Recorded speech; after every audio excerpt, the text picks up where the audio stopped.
Good morning class. जय श्री श्याम।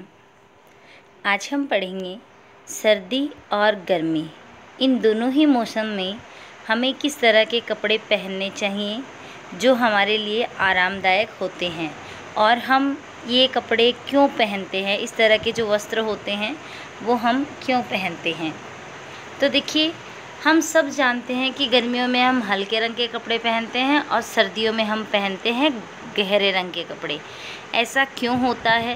रंग जो है गर्मियों में हल्के रंग और सर्दियों में गहरे रंग के कपड़े पहनने का क्या कारण है, तो मैं आपको बता दूं कि जो हल्का रंग होता है वो ऊष्मा को बहुत कम अवशोषित करता है, और जो गहरा रंग होता है वो ऊष्मा का अवशोषण बहुत ज़्यादा करता है।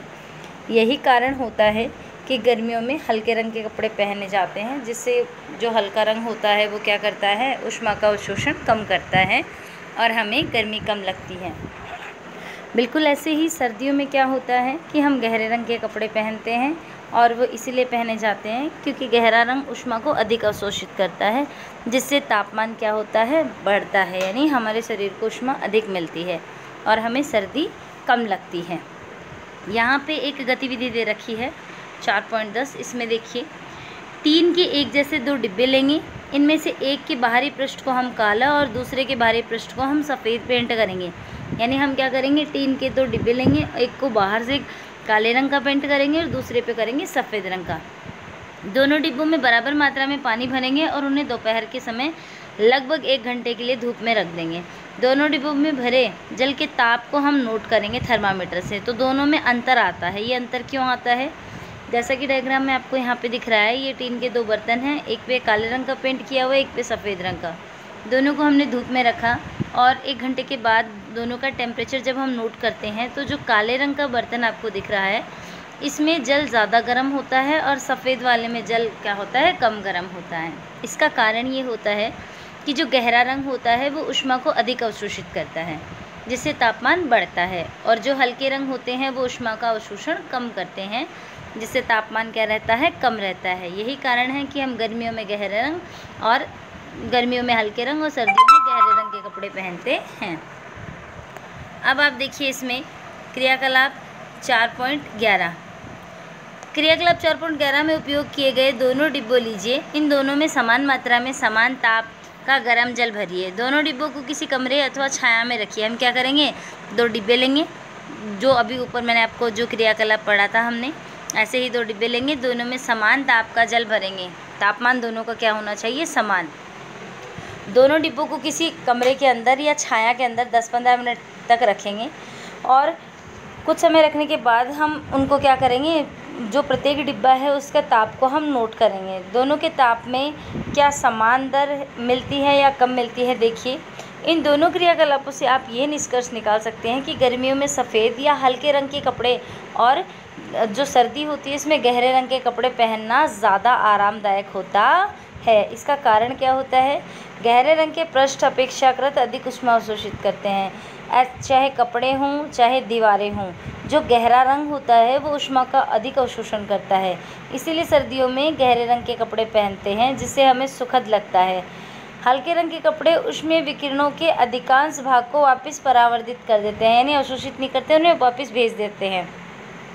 इसीलिए गर्मियों में क्या किया जाता है, हल्के रंग के कपड़े पहनना आरामदायक होता है। अब देखिए, अपना यहाँ पे अगला टॉपिक है, सर्दियों में ऊनी वस्त्र पहनने से हमें जो होता है तापमान हमारे शरीर का वो बनाए रखते हैं, यानी हमें सर्दियों में जब हम ऊनी कपड़े पहनते हैं तो हमें ठंड कम लगती है। इसका क्या कारण होता है? देखो, सबसे पहले मैं आपको बता दूं, अपनी छोटी क्लासेस में पढ़ा होगा, तो उस जो ऊन होती है वो ऊष्मा की कुचालक होती है। कुचालक का मतलब है ऊन जो होती है वो अपने अंदर से ऊष्मा को प्रवाहित नहीं होने देती। सर्दियों में हम ऊनी वस्त्र पहनते हैं, इसका कारण होता है कि ऊष्मा जो होती है, ऊन जो होती है वो ऊष्मा की कुचालक होती है। इसके अलावा ऊन के रेशों के बीच वायु फंसी रहती है। ये वायु हमारे शरीर की ऊष्मा को क्या होता है, ठंडे परिवेश की ओर विकिरित होने से रोकती है। वायु जो होती है वो भी क्या होती है, ऊष्मा की कुचालक होती है।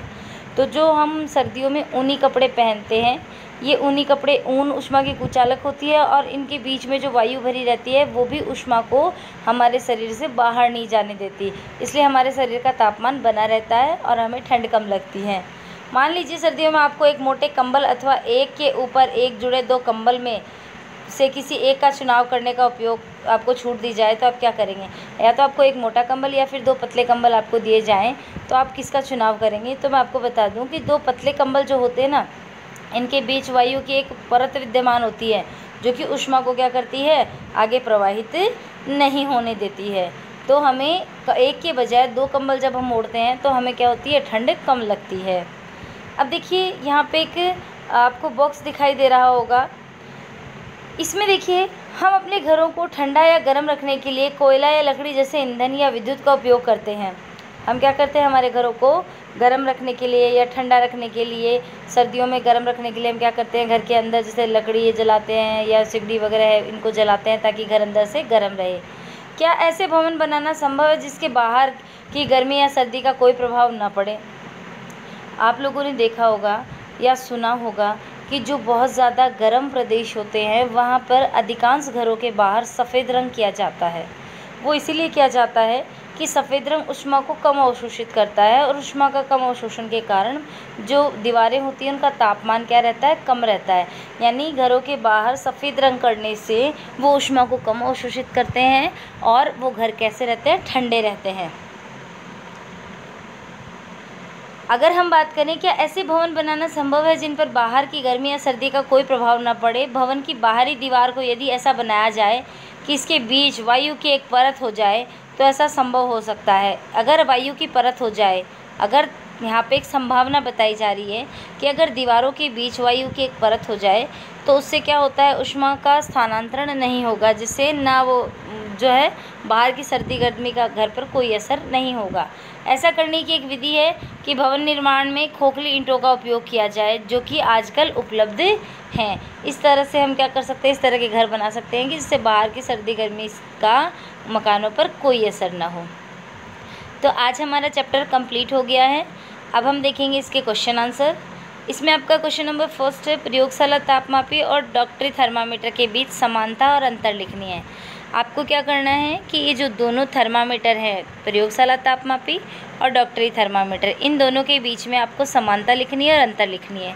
दोनों में समानता क्या होती है, चाहे प्रयोगशाला तापमापी हो चाहे डॉक्टरी थर्मामीटर हो, दोनों का उपयोग ही तापमान को ज्ञात करने के लिए किया जाता है। पहली समानता तो ये हो गई।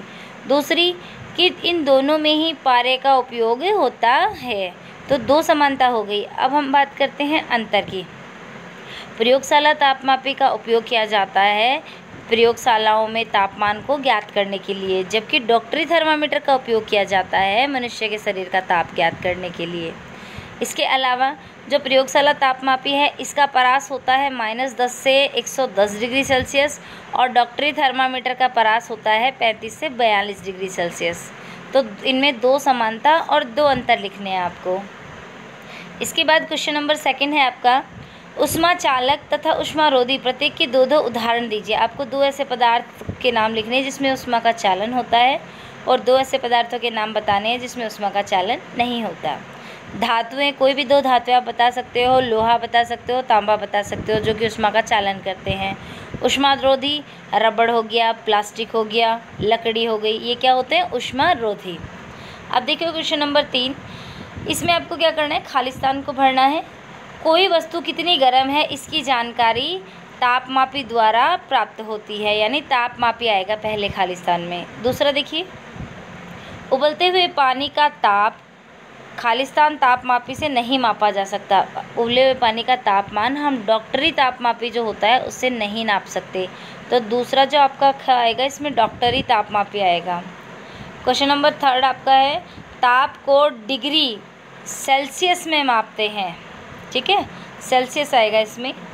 अगला है, बिना किसी माध्यम द्वारा ऊष्मा का जो स्थानांतरण होता है, इस प्रक्रम को मैंने आपको बताया था कि सूर्य की जो ऊष्मा होती है वो हम तक किस विधि द्वारा पहुंचती है, विकिरण विधि के द्वारा। जब जहाँ पे माध्यम नहीं होता है तो इसमें आएगा विकिरण। अगला है, स्टील की एक ठंडी चम्मच गर्म दूध के प्याले में रखी है। यह अपने दूसरे सिरे तक ऊष्मा का स्थानांतरण किस प्रक्रम के द्वारा करेगी? चालन के द्वारा। स्टील की चम्मच है, उसमें ऊष्मा का स्थानांतरण होगा चालन विधि द्वारा।